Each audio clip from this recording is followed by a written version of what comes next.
If I could come to you, Ms. Bailey, I very much appreciate the work that you do. And one of the things that you talked about in your testimony was maintenance supports and how critical those are and some of the concerns you have about other countries. I was just wondering if you could talk about the specific challenges that you see around maintenance of these important parks and so on, and what kind of resources do we need to see implemented to support those, especially the ones that are, of course, in other places, but recognize the Canadian impact internationally?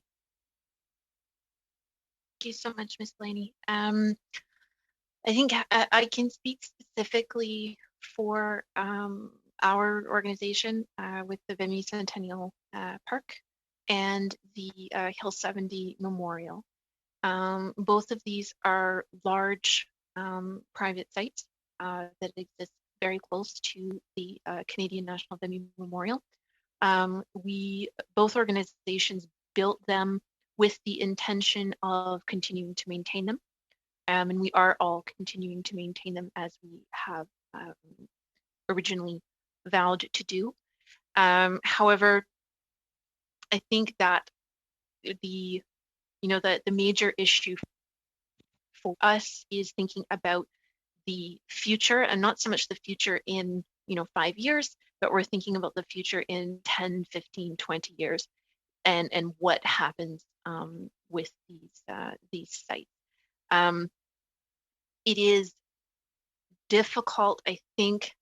We know, because we all work in this environment, we have a sense of who manages what and where it goes and how it's done. But for the average Canadian that's coming in and seeing one of these sites, they don't know who manages it. And so their first stop often when there are problems and there are things that are in disrepair is to go to Veterans Affairs, because that's the first place that they see.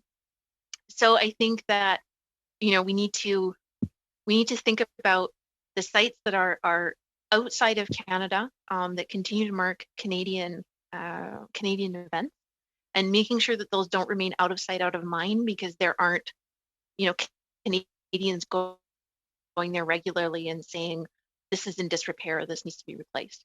So just not falling into that trap, I think, of out of sight, out of mind until something terrible happens. And then, people are looking at that and saying, why did this happen?